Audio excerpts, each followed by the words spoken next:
안녕하세요. 저는 경기도에 사는 30대 초중반 여성입니다. 여러분은 이번 여름에 맛있는 수박 많이 드셨어요? 저는 올해 여름도 수박을 엄청나게 많이 썰었습니다. 수박이 맛있어도 껍질 때문에 손이 안 간다는 분들 많으시더라고요. 어렸을 때는 엄마께서 수박 손질해서 냉장고 넣어두시곤 했는데 그게 바로 자식 사랑하는 마음이셨겠죠? 저는 그런 마음으로 열심히 맛있는 과일을 고르고 세척하고 다듬어서 판매하고 있는 과일 도시락 가게 사장입니다. 제 밑에 1살 차이 나는 여동생과 함께 가게를 운영하고 있습니다. 과일 도시락 한다고 하면 그게 돈이 되냐며 여쭤보는 분들 많으세요. 요즘은 1인 가구도 많고 간편한 걸 추구하는 시대다 보니 꽤 장사가 잘 되고 있습니다.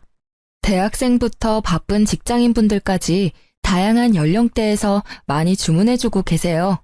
그에 보답하기 위해 동생과 저는 휴가를 떠나도 무조건 맛있는 과일, 당도 높은 과일 찾으러 다닙니다.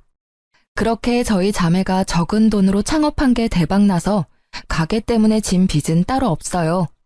코로나 때도 주문건이 오히려 급증했고 병원이나 자가격리하는 분들께 많이 배달 갔습니다. 다행히 아직까지 큰 위기는 없어서 지금까지 잘 운영하고 있네요. 이제 끝나지 않을 것 같던 여름이 끝나가고 있어서 저와 여동생은 드디어 수박의 곤래에서 벗어날 수 있게 됐습니다.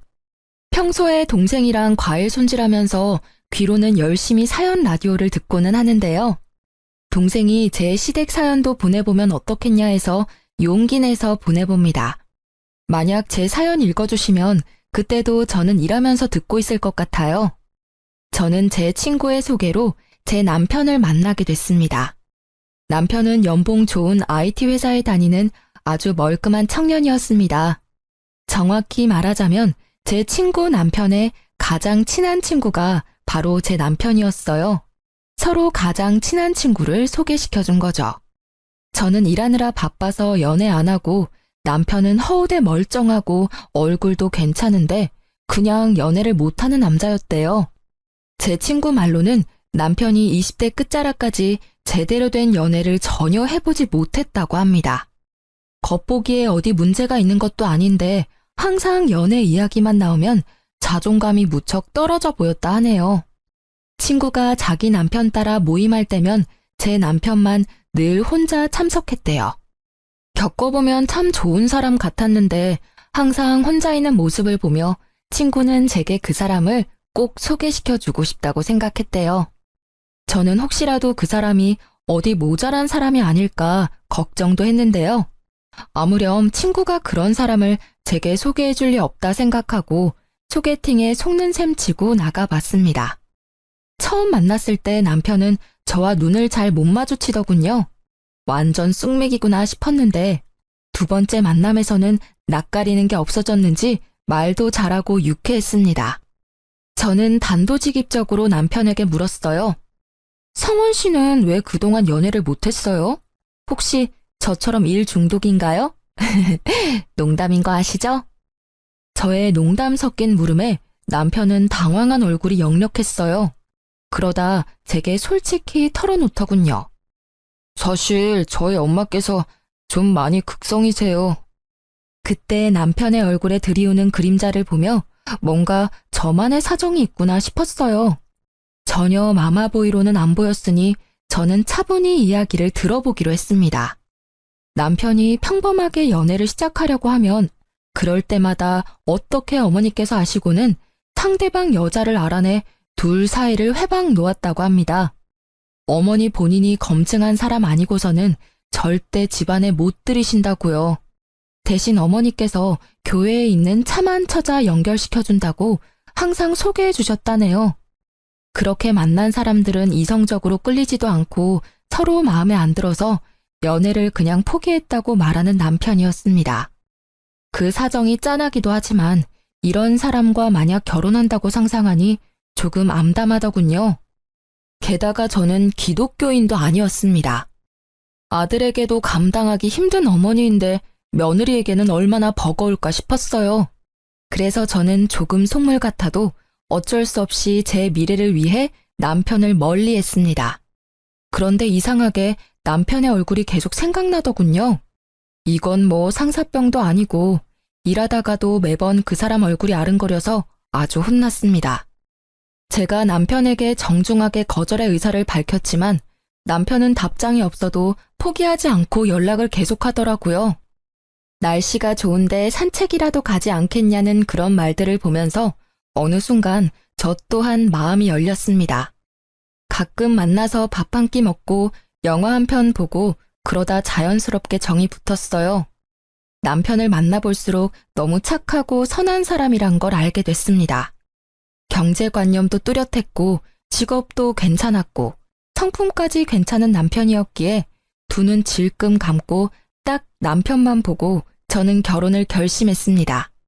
결혼 전 예비 시무를 극복한다면 결혼 후에는 뭐 어렵겠냐며 제가 조금 오만했었죠. 엄마께서는 어려운 길 사서 간다고 걱정하시고 말리시다가 남편 만나보시곤 너무 괜찮은 청년이라며 꽉 잡으라고 응원도 해주셨어요. 철저하게 연애 사실을 숨긴 남편이 결혼한다고 집에 선언하자 예비 시모께서는 뒤집어졌다 합니다. 어떻게 나 몰래 연애질을 했냐고 아주 분하시다고 길길이 날뛰셨대요.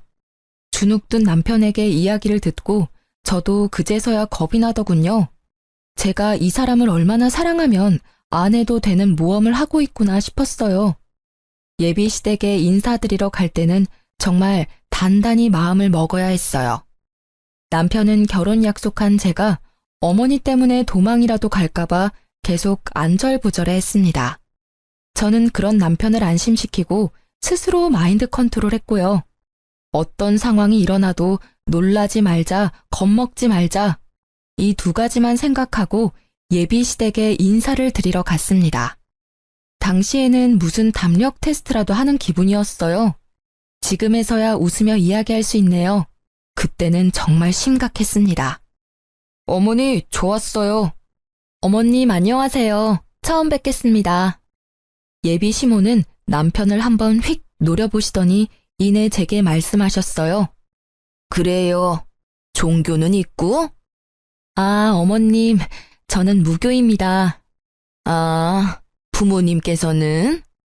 어머니께서 불자세요. 아버지는 저처럼 무종교이시고요. 이래서 내가 교회에서 짝 만나야 한다고 한 거야. 모태신앙에 독실한 크리스천 자매님들 두고 지금 성원이 너 뭐 하는 거니? 더 들어볼 필요도 없다. 엄마, 제가 말씀드려서 이미 알고 계셨잖아요. 이러실 거면 식사는 왜 하러 오라고 초대하셨어요? 성원 씨, 침착해. 저는 눈물이 그렁그렁한 남편을 진정시키고 말했습니다. 어머님, 성원 씨랑 저 서로 많이 사랑하고 있습니다. 이왕 여기까지 초대해 주셨으니까 조금만 예쁘게 봐주시면 안 될까요? 종교랑 무관하게 저 평생 모난 행동 하지 않고 올바르게 살았어요. 그래요? 뭐 그럼 초대했으니 맛있는 음식이라도 대접해야지. 배고프니 먹으면서 마저 이야기하자. 예비 시모는 벼란간 코웃음을 치며 갑자기 부엌에서 봉투를 들고 와서 식탁에 거칠게 내려놓았습니다. 영수증이 붙은 봉지를 보니 딱 봐도 배달 음식이었어요. 어머니, 배달시키셨어요? 아, 저희 같이 처음 인사드리는 자리인데 제가 밖에서 모시겠다고 했을 때 거절하시더니 도대체 왜 이러세요? 내가 뭘? 아가씨, 내가 배달 음식 시켜서 기분 나빠? 저는 그때 남편을 꼭 붙잡고 괜찮다며 등을 다독였습니다. 집에 초대해놓고 배달 음식 시켜놓고 기다린 예비 시모, 여러분이 보시기엔 어떠신가요? 머저리같이 거기서 또 먹었냐고 저는 엄마께 등짝을 맞기는 했어요. 하지만 기싸움하는 예비 시모께 지고 싶지는 않더라고요.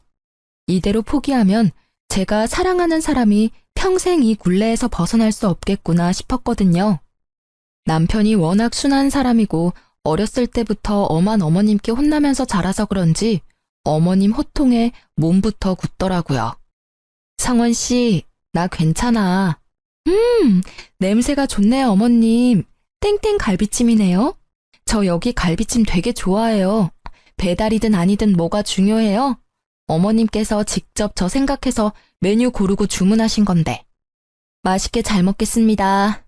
저는 속으로 그나마 치킨 아닌 게 어디냐며 갈비찜을 아주 맛있게 먹었습니다. 배달 음식이긴 하지만 그래도 갈비를 시키셨네 하고 머릿속을 긍정적인 생각으로 가득 채우려고 노력했죠. 제가 세상 구김살 없이 굴자 예비 남편과 함께 당황하던 예비 시모였어요. 진심으로 너무 맛있게 먹으니 예비 시모께선 이내 못마땅한 얼굴을 하시고 말씀하더라고요. 되게 얄밉게 먹는다. 복스럽게 먹는 거랑 얄밉게 먹는 건 달라요. 잘 먹는 거 보기 좋은 사람이 있고 아닌 사람이 있어. 아가씨는 그 후자에 해당하네. 체중도 좀 나가 보이는데 적당히 먹어요. 그리고 보니까 고급 입맛은 아니네. 그나마 아무거나 잘 먹어서 다행이야. 내 아들 등골 휘지는 않겠어. 네, 저 어머님이랑 입맛 비슷한가 봐요. 맛있네요. 맛집이라 시켜주신 거 아닌가요? 뭐? 아이고 참나. 내 아들이 괜찮은 교회 처자들을 다 거절해서 이제 마땅히 소개시켜줄 사람 없어 너 허락한 거야. 어디 네가 마음에 들어서 부른 줄 아니? 머리 꽃단 사람처럼 실실 웃지 마라. 보기 좀 그렇다. 선 넘는 예비 시모의 말에 속이 뒤집어져 저도 웃으며 말씀드렸습니다. 네, 저도 다른 건 안 보고 이 사람 하나만 보고 결혼하는 거예요. 뭐? 그게 무슨 뜻이냐? 네? 어머님, 아무 뜻 없어요. 하고 예비 시모의 심기를 은근히 긁어드렸어요. 지지 않는 제 태도에 의외로 예비 시모는 괴롭히는 재미도 없는지 더 이상 안 건드리더라고요. 무사히 식사를 끝내고 남편은 어머니 대신 미안하다고 제게 얼마나 사과했는지 몰라요. 예비 남편 말 들어보니 시모께서는 원래 종교가 없었는데 나이 들어 기독교에 푹 빠지셨다고 해요. 학생 때부터 장남과 차남인 남편까지 억지로 끌고 교회를 가셨다고 합니다. 시숙은 교회에 거리낌이 없었는데 남편은 어릴 때부터 반항을 심하게 해서 어떤 날은 시모가 때려서 교회에 데리고 가기도 하셨대요. 성인이 되어 남편이 독립하고 나서야 시모의 강요에서 벗어났지만 남편이 교회에 안 나오자 두 아들을 차별하시고 막말도 많이 하셨다 합니다. 그 뒤로도 계속 남편을 통제하시려고 연애도 결혼도 회방을 놓으신 거죠. 저는 친모가 맞는지 의심까지 들었는데 인사드릴 때 보니 남편과 시모께서 얼굴이 닮았더라고요. 시모와 첫 만남은 매우 강렬했지만 다행히 그때 이후로는 별일 없었어요. 상견례 때도 많이 걱정했는데 그나마 어른들끼리의 자리에서는 완전히 예를 갖추시더라고요.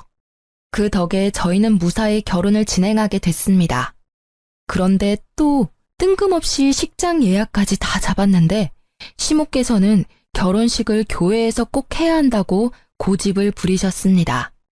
게다가 친정엄마께서는 불교를 믿으셔서 참 애매한 상황이었죠. 남편은 당연히 예식장 빌려서 결혼한다고 시모께 말씀드렸지만 시모께서는 본인 의견 안 들어준다고 제 앞에서 또 막말을 하셨어요. 성원이 너 정말 결혼 잘못하는 거야. 그리고 소라 너 내가 많이 양보했는데 식장까지 양보해야 되니? 우리 성원이는 교회에서 결혼해야 돼. 어머님, 저희 이미 업체 통해서 식장 다 예약했어요. 식장, 드레스, 메이크업 다 묶여져 있어서 어쩔 수가 없어요. 원하시는 대로 못 해드려서 죄송합니다. 게다가 교회에서 하면 하객분들 식사 문제도 번거로워지거든요. 출장 뷔페 불러야지. 출장 뷔페보다 하객분들은 호텔 식사가 더 마음에 드실 거예요. 귀한 걸음 해주신 분들께 퀄리티 좋은 음식 대접해드려야죠. 하여튼 한마디를 안 줘 한마디를. 억지 부리며 저를 타박하는 시모를 보고 남편도 나서더군요. 엄마, 제발 좀 억지 그만 부리세요. 나 기독교인도 아니잖아요. 제가 왜 교회에서 꼭 결혼해야 해요? 어렸을 때는 엄마가 끌고 가셔서 어쩔 수 없이 교회 다녔지만 지금은 아니라고요. 그러니까 당연히 교회에서 할 필요는 없죠. 왜 이 사람 탓을 해요? 우리 둘 다 무교니까 식장 빌려서 결혼하는 게 당연한 거잖아요. 게다가 예약 다 끝났고 남은 잔금만 치르면 끝인데 왜 이제 와서 이러시는 건데요?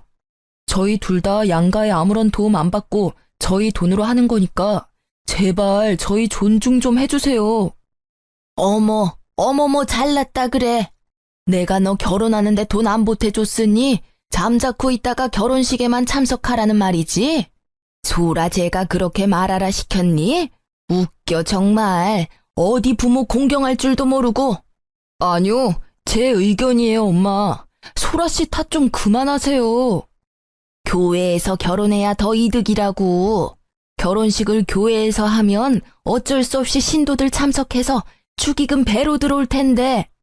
어머님, 그럼 혹시 저희 친정어머니께서 저희한테 절에서 결혼식 하라고 말하면 어떠실 것 같아요? 엄마께서 무작정 절에서 하자고 하셨어도 저는 똑같이 거절했을 거예요.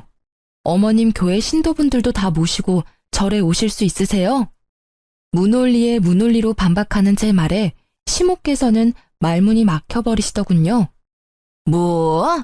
아니 절에서 결혼하는 사람이 어딨어? 아유, 말을 말자. 소라 너 참 맹랑하다. 결혼식 올리기도 전에 내 아들 어떻게 저렇게 구워 삶았니?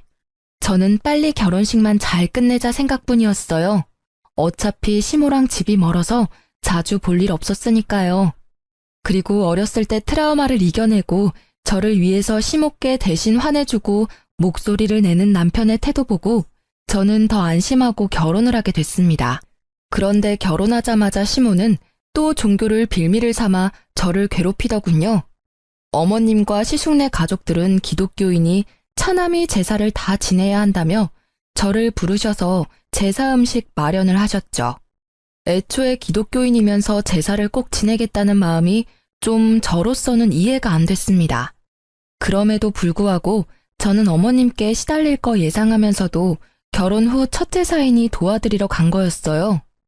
시부께서도 돌아가신 지 얼마 안 됐으니 정말 남편 생각해서 갔던 거였죠. 시댁에는 어머님과 형님이 계셨어요. 그런데 다 같이 음식을 하고 서로 돕는 게 아니라 두 분이 제게만 음식을 시키시더라고요. 우리 큰 며느리 새벽부터 나 따라다니면서 장 보느라 고생했다. 둘째 너는 첫째한테 고마워해야 돼. 네가 할 일까지 다 했잖니. 형님 감사합니다. 그 시간에 저희 가게에 과일 들어오는 시간이라 시간 뺄 수가 없었어요. 동서, 가게에 신경 쓰는 만큼 시댁에도 신경을 써야지. 사람 좋아 보이던 형님은 시숙이 없다고 완전히 다른 사람 같았어요. 첫째야, 너는 나랑 과일 좀 먹으면서 이야기 좀 하자. 아침 먹고 나니 입이 텁텁해. 네, 어머님. 제가 복숭아 깎아올게요. 형님과 시모는 제가 가게에서 가져온 과일들을 둘이서만 먹으면서 제게는 일만 시키시더라고요.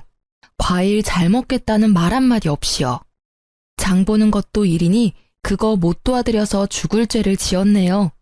하며 속으로 투덜거렸지만 저는 겉으로는 티 안 내고 열심히 전을 부쳤습니다. 전만 부쳤을까요? 이거 해라 저거 해라 소파에서 명령하는 형님과 시모의 행동에 저는 너무 놀랐어요. 남편이 있을 때야 저도 시모께 지지 않으려 말대꾸했지만 남편 없는 곳에서는 혼자라서 뭐라 말대꾸도 잘 못했거든요. 그땐 더 어리기도 했고 저만 외톨이인 그 상황이 좀 무서웠어요. 알겠다고 웃다가 저는 미소도 말도 잃고 묵묵히 일했습니다. 좀 도와달라고 했는데 외면하고 둘이서 저를 따돌리는 모습을 보면서 사진도 틈틈이 찍어 놓으면서 제사 음식을 마련했습니다. 저도 참 독하죠. 애초에 제가 이 정도로 안 독했으면 남편이랑 결혼 생각도 못했을 거예요. 사진이랑 동영상 찍어서 증거를 남겨놔야 다음에는 두 사람이 저를 안 괴롭힐 것 같았거든요. 두 사람은 뭐가 그렇게 마음에 안 드는 건지 제가 열심히 꼭두각시 인형처럼 일하고 있는데도 저를 비난하더라고요. 동서는 과일 깎아서 파는 게 뭐가 돈이 된다고 동생까지 끼고 그런 헛짓거리를 하고 있어? 그게 돈 뭐 얼마나 번다고. 아휴, 그냥 차라리 우리네가 용돈 줄 테니 여기서 어머님 모시면서 살아. 그러니까 말이다. 나는 처음에 뭔 도시락 가게를 한 데서 뭐 그러려니 했는데 과일 도시락이라 해서 얼마나 웃었는지 모른다. 대학까지 나온 애가 한심하게 왜 저러고 있는 건지. 며느리 뭐 하냐고 신도들이 물으면 말하기 참 그래.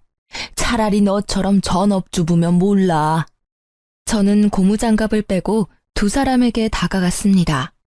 저 가게일 제쳐두고 와서 종일 혼자서 음식 장만했는데 말씀이 심하시네요.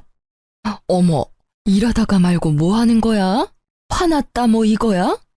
동서 일한 거 어련히 수고비 안 챙겨줄까? 수고비 안 챙겨주셔도 저 충분히 많이 벌어요. 돈이 문제가 아니라요. 사람 불러놓고 이러는 거 아니죠. 아까 중국집 배달 왔을 때도 저 많이 참았어요. 먹어보란 말도 없이 두 분이서 탕수육 드시고 저는 남은 자장면 불어 터진 거 먹으라고 주고 가셨잖아요. 저 이런 취급 당하려고 온 거 아니에요. 좋은 마음으로 도와드리러 왔는데 두 분 아무리 저보다 윗어른이시라지만 이게 무슨 경우예요? 공경도 할 만해야 공경하죠. 도저히 못 참겠네요. 제 행동에 시모와 형님은 벙쪄 있었고 그때 마침 남편이 도착했어요. 이게 다 무슨 말이야? 저는 남편을 보자 눈물이 앞을 가렸고 시댁 작은 방에서 잠시 남편을 붙잡고 이야기했습니다. 남편이 무슨 일이냐며 달래주고 저는 종일 있었던 일 말하며 찍었던 사진들과 동영상도 보여줬습니다. 나 오늘 충분히 할 만큼 했어. 아니, 나 지금껏 충분히 노력했어. 이제 당신 어머니 진절머리나. 오늘은 형님까지 합세하셔서 내가 오늘 얼마나 비참했는지 당신은 몰라. 형님이랑 어머님? 자기들끼리 탕수육에 잔치 벌이고 나는 일 다하고 불어터진 자장면 주더라. 내가 아무리 독한 마음 가져볼래도 너무 서럽더라. 나 당신 하나만 보고 결혼했는데 막상 하고 나니 너무 힘들다. 이제 겨우 시작인데 내가 앞으로 버틸 수 있을지 모르겠어. 여보, 이런 취급받게 해서 너무 미안해. 이게 다 내가 못나서 일어난 일이야. 집에 가자. 다신 여기 안 와도 돼. 남편은 제 손을 잡고 작은 방에서 나와 시댁 거실 중앙에 섰습니다. 남편이 뭐라 말하기도 전에 시모가 먼저 말을 꺼냈습니다. 또 저 건방지다고 할 줄 알았는데 이번엔 또 다르게 저를 골리시더라고요. 우리 작은 며느리 손맛이 아주 좋아. 성원이 넌 결혼 잘했다. 앞으로는 소라가 전적으로 오늘처럼 시댁 제사, 시댁 행사 음식하면 되겠어. 저는 앞치마를 벗어던지고 말했어요. 온 가족이 함께 하는 것도 아니고 어떻게 막내 며느리한테 일을 다 떠넘기실 생각만 하세요? 어머님 정말 실망이에요. 이 정도일 줄은 몰랐습니다. 저 이제 어머님이랑 잘 지내보려고 노력 안 할 거예요. 아니, 저 대드는 것 좀 봐라. 저 맹랑한 것. 기분 안 상한 척 늘 빙구처럼 실실 웃더니 이제야 본색을 드러내네. 성원아, 너도 봤지? 남편은 그런 시모를 쳐다보지도 않은 채 외면하며 말했습니다. 오늘부로 저 이 집 사람 아닙니다. 딱 이 한마디만 했을 뿐인데 남편의 선언에 시모는 뒷목을 잡으면서 쓰러지는 신용을 하더라고요. 남편에게 불쌍한 척했지만 남편은 냉정하게 굴었습니다. 이 사람 종처럼 부려먹으니까 이제 속이 시원하세요? 저 다신 이 집에 안 와요. 어머니, 이제 이렇게 부를 일도 없어요. 다신 제 얼굴 볼 생각하지 마세요. 그리고 형수님, 결혼 막 하셨을 때 제가 옆에서 얼마나 도와드렸어요. 저 생각해서라도 이 사람한테 그러시면 안 됐죠. 아유, 서방님, 저는 동서가 미워서 그런 게 아니라 어머님께서 그러시자 하시니 뜻을 따른 것뿐이에요. 악의는 없었어요. 넌 지금 내 편을 들어야지. 말을 그런 식으로 하면 어떡해? 어머님, 그게 아니라. 다들 이렇게 서서 뭐 하세요? 마침 도착한 아주버님은 사태 파악하시느라 정신 없어 보였네요. 형, 나 형도 안 볼 거야. 우리 가족 이제 제발 인연 끊고 살자. 형이 어머니 모시고 잘 살아봐. 난 진짜 더는 못해. 뒤늦게 도착한 시숙에게 인연 끊자는 남편을 보고 시모께서는 어디 장남한테 말을 그따위로 하냐고 되려 화를 내셨어요. 너 어디 네 형한테 그따위로 말해? 감히 우리 장남한테? 어머니, 저 생활비도 이제 안 보낼 테니까 그렇게 하세요. 냉정하게 말하는 남편의 말에 시모는 코웃음을 치셨죠. 남편이 시모께 생활비를 보탠지는 저도 잘 몰랐습니다.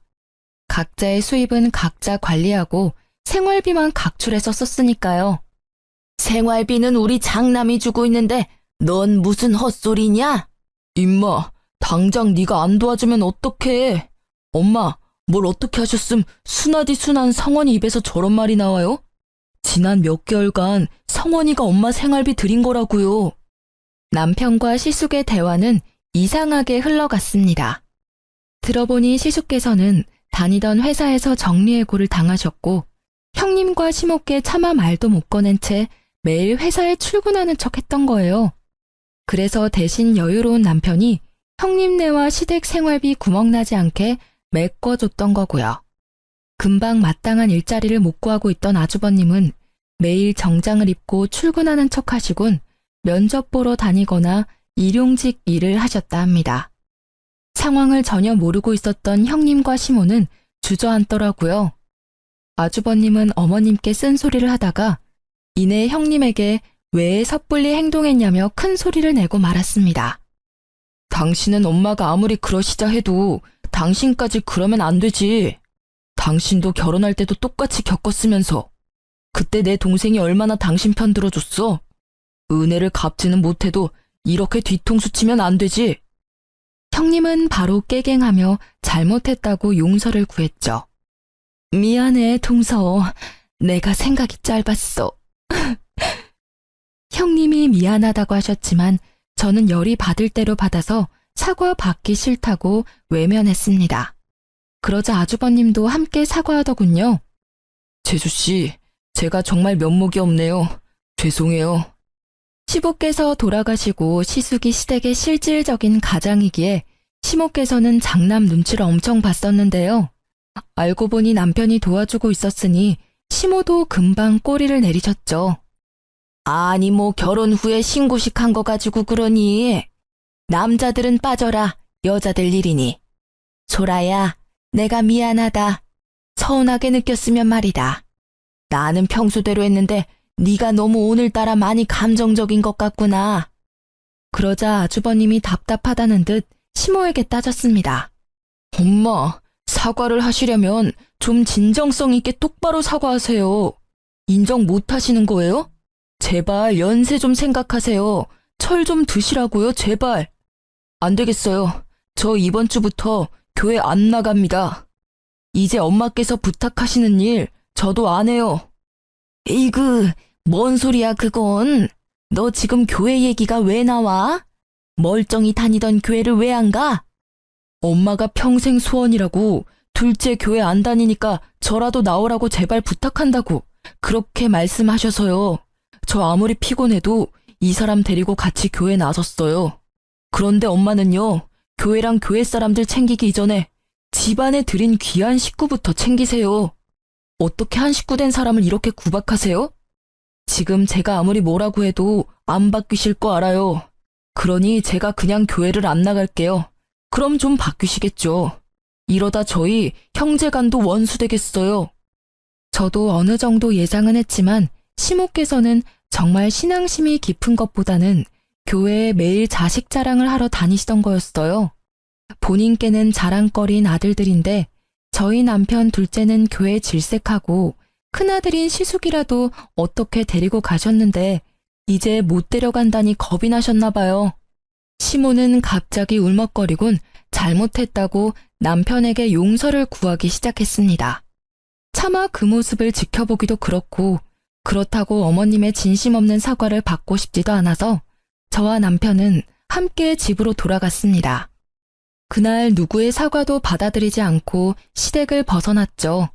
그러니 저와 남편에게 매일같이 미안하다고 3명에게 번갈아 가며 연락이 왔습니다. 남편은 이참에 번호를 바꾸자고까지 말했어요. 저뿐만 아니라 긴 세월 남편 가슴에도 단단히 응어리가 져 있었던 것 같습니다. 그렇게 연락을 끊고 지내니 회복은 빠르게 되더군요. 저와 남편은 굳이 그날 일과 시댁 관련 일은 서로 말 꺼내지 않았어요. 그런데 어느 날 가게에서 찾아온 시숙과 형님, 그리고 시모를 보는데 그날 기억이 떠오르면서 트라우마가 생길 것 같더군요. 다행히 가게에는 저보다 더 기센 여동생이 함께 있었습니다. 안녕하세요. 어머, 다들 갑자기 어쩐 일이세요? 제 동생은 이미 제게 들어 사정을 다 알고 있었지만 밝은 얼굴로 시댁 식구들께 인사했고 저는 인사도 하지 않은 채 조용히 과일을 세척하고 있었습니다. 이 나이 먹고 내가 며느리한테 사과하러 여기까지 왔어요. 그런데 아무리 서운하다 해도 어른이 왔는데 눈길도 안 주고 인사도 안 하네요. 여전히 말을 밉게 하는 시모와 옆에서 눈치만 보고 있는 형님 대신 아주버님이 한마디 하셨어요. 사과하러 왔는데 엄마 여기서도 심술 부릴 거예요? 아, 그래, 사과하자고. 얼른 하고 가자고. 그러자 제 동생은 벼란간 웃음이 빵 터져서 웃었어요.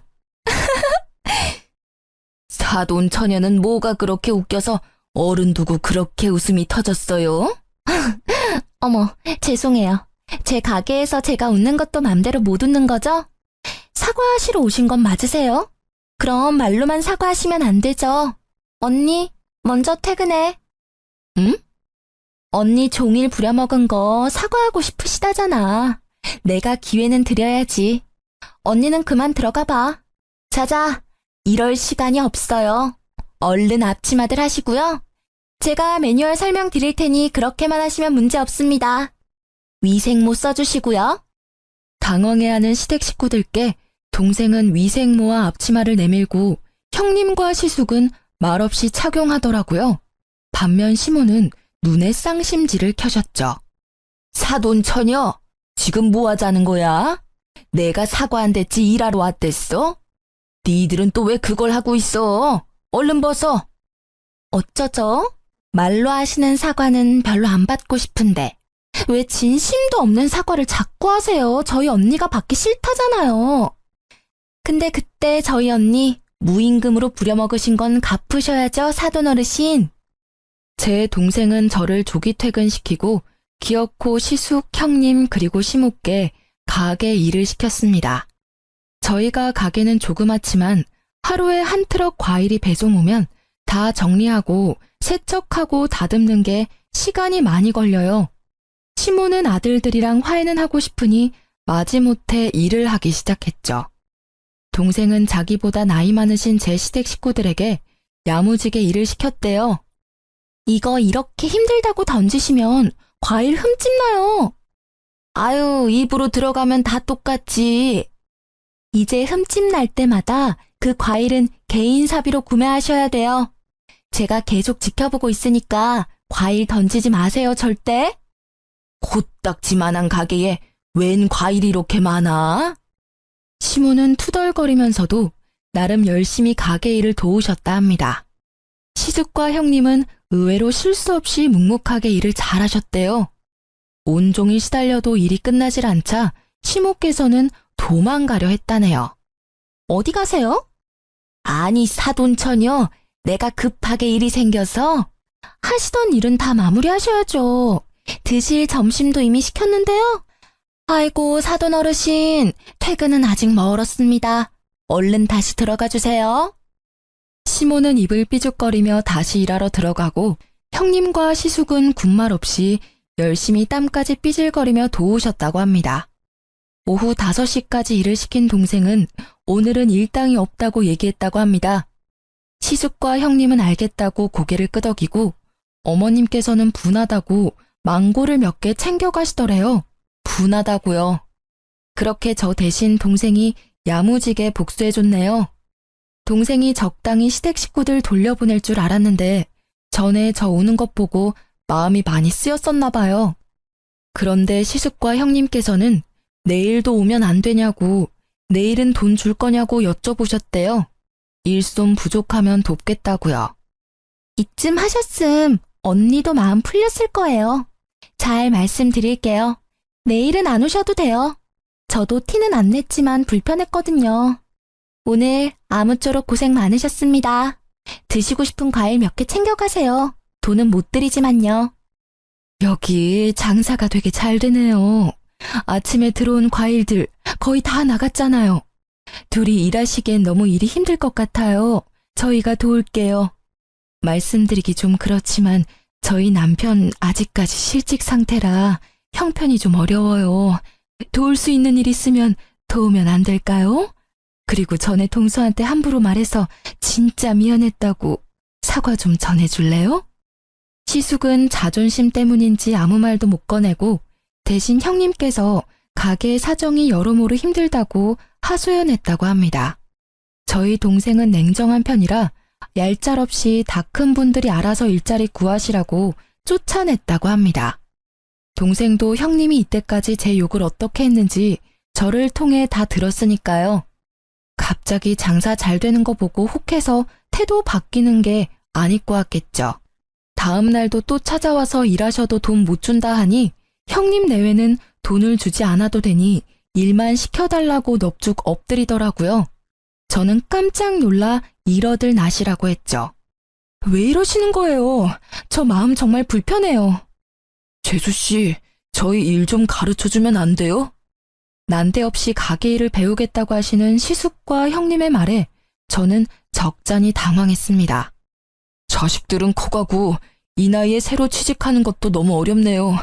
재수씨, 이유 좀 낼 생각 없어요? 정말 염치 없지만 좀 도와주세요, 재수씨. 동서, 내가 진짜 잘못했어. 죽을 죄를 졌어. 한 번만 봐주라, 응? 2호점을 낼 생각도 누군가에게 저희 사업 비법을 전수할 생각도 하지 못했는데 아주버님이 저희 가게랑 상권이 너무 메리트 있다는 말을 하시며 애원하는데 제 돈 드는 것도 아니고 속도 없이 또 도와드리게 됐습니다. 사실 제가 도와드렸다 하지만 동생이랑 저는 두 분이 계시니 쉬는 시간이 더 늘어서 한편으로는 좋기도 했습니다. 가게가 좁아서 4명이나 있기엔 비좁았고 2호점을 내기 전까지만 저는 일을 쉬고 제 동생의 진두 지휘 아래 아주버님 내외가 저희 가게에서 함께 일을 시작했습니다. 그렇게 두 분이 2달 가까이 치열하게 배우셨고 저는 그만큼 월급도 든든하게 챙겨드렸습니다. 저는 두 분이 가게에 계신 덕분에 시간이 나서 여행도 다녀왔습니다. 제가 가게에 복귀하고 더 이상 일손은 필요 없다고 말씀드리니 이때까지 정말 고마웠다며 그동안 몸은 힘들어도 일 배우는 게 너무 행복했었다고 하더라고요. 그렇지만 아직도 제가 화난 줄 알고 더 이상 갈 곳이 없어졌다며 앞날을 걱정하더라고요. 아니, 여기에서 두 분 충분히 가르쳐드렸잖아요. 이제 2호점 오픈하셔야죠. 그 동네에 오픈하실 수 있게 도와드린다니까요. 이제 저희 가게는 나오실 필요 없어요. 제 말을 이제야 이해한 두 분은 부둥켜 안고 눈물까지 흘리더군요. 그렇게 제가 2호점 오픈까지 도와드리고 남편은 제게 대인배라 박수 쳐줬어요. 저와 달리 남편은 아직까지 형 내외와 어머님이 밉다고 연락조차 안 했거든요. 남편은 제게 미안해하면서 고마워했습니다. 여보, 내가 진짜 결혼을 잘했다. 나 믿고 결혼해달라고 졸라놓고 내가 막상 한 게 아무것도 없어서 미안해. 시모는 그 모든 과정을 지켜보시곤 크게 깨달은 바가 있었는지 그냥 하는 사과가 아니라 어느 날 가게까지 찾아와 진심으로 제게 미안했다고 사과했습니다. 소라야, 내가 너무 철없었지? 미안하다. 너 보고 내가 많이 놀랐어. 굳이 그럴 필요까지 없는데 나서서 큰아들 내외까지 신경 써주고. 나보다 네가 낫다. 성원이는 아직도 화가 많이 났지? 나도 결혼하고 의지할 곳이 많이 없었어. 근데 교회 다니면서 사람들 만나고 거기서 자식들 자랑하다 보면 내가 너무 특별해지는 기분이 들었어. 너무 행복했지. 그래서 자식들 더 괴롭혔어. 특히 교회 안 간다는 성원이한테는 더 모질게 굴었지.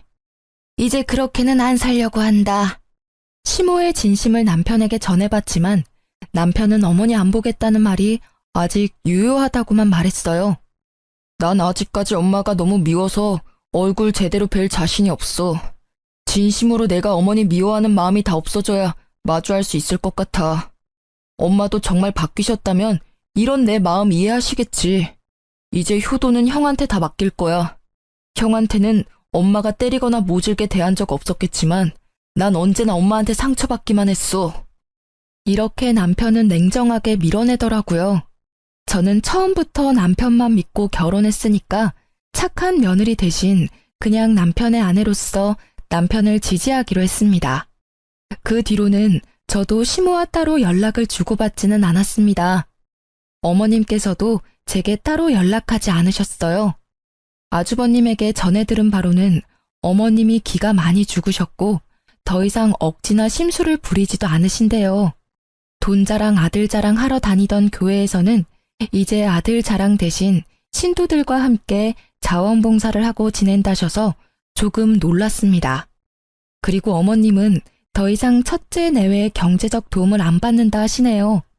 예전에는 완전히 의지하셨는데 지금은 시간 날 때마다 아르바이트를 하신다고 들었습니다.